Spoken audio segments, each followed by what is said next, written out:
Орынның кесірі 40 күзетшіге тиді. Алматы облысына балмұздақ өндіретін кәсіпорынды күзеткендер шу шығарды. Айтуларынша 2 ай тегін істеп, ақыры жұмыстан қуылған. Маңдай терақыларын ала алмай сабылып жүргендер негізі келісім шартты жеке күзет агенттігімен жасаған. Сәйкесінше жалақында солар беру керек. Алайда агенттік қыркүйекте кәсіпорын кеңсесінен ұрланған 9 миллионға жоқ теңгені мойнымызға ілді деп өздеріне шаң жуытпай отыр. Мән-жайды тілшіміз Нұртілеу Жылқышбай біліп қайтты. Сіздерге қанша рет шықтық өнерге? Жоқ, қанша рет шықтық өнерге? Айттым өнерге тұрдық қой.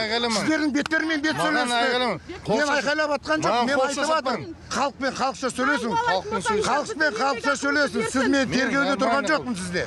Байсеркедегі балмұздақ өндіретін компанияның алдына жиналып шу шығарғандар кезінде осы нысанды бірнеше жыл күзеткен.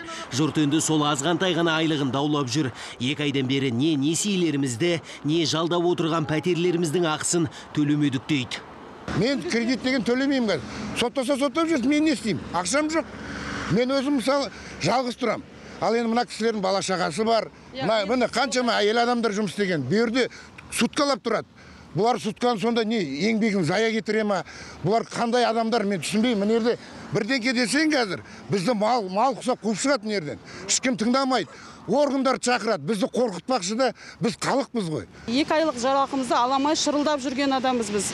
Бұл жерге келіп зарплатамызды сұрасақ, секьюритиға жабады, секьюритидан сұрасақ, Шинлайнға жабады. Шин мырза бізге зарплаты бермей жатыр, ақшаны бермей жатыр.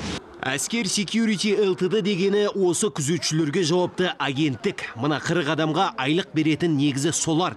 Жұрт жалақыларын даулап оларға бірнеше мәрте барған, бірақ аяғы жанжалға лосып кеткен. Ринат! Эй, Прокопенко бетіне тиді ғой, Ринат! Ринат, что ты делаешь вообще? Неге ұрасың ана кісі енді? Серіктестіктің директорымен телефон арқылы ғана тілдесе алдық. Ақшаны бермей отырған Шинлайн компаниясы деп басын ала қашты. Объектте кража болған, сол объектіден бастықтың сейфінен якобы 8 миллион 800 мың теңге ұрланып кеткен дейді. Мен оларға айттым, сіздер ол маған тапсырған жоқсыздар, мен ол ақшаны көрген жоқпын ғой. Қалай болады ол? Сол 8 миллион 800-ді біздің мойнымызға іліп отыр осы. Қазір оларға претензионный письмо жазылды. Если на это претензионный письмо жауап бермесе, уже сотқа береміз. Басы дауға қалған компания басшылары да орнында жоқ екен. Халықтың алдына өкілі ғана шықты. Жалақы мәселесіне біздің қатысымыз жоқ дейді. Қазір ұрлық бойынша тергеу жүріп жатыр екен. Бұл жерде қазіргі таңда мына сіздерге толық ақпарат дайын болған кезде тағы да беретін боламыз. 8-ші тармаққа сәйкес бұлар жаңағы ешқандай кража болмау керек. Мына жерде қорғау, осы бұл үлкен жаңағы организация. Сондай қаншама осы уақытқа дейін 2019-дан жалақыларыңыз уақытылы алып келдіңіздер ғой, дұрыс па? Алып келдіңіздер. Осында мәселе туындағаннан кейін октябрьден бастап бұл расследование жүріп жатты. Құқық қорғау органдары бар, дұрыс па? Сот органдары бар. Сол арқылы бұл мәселені шешеміз міндетті түрде.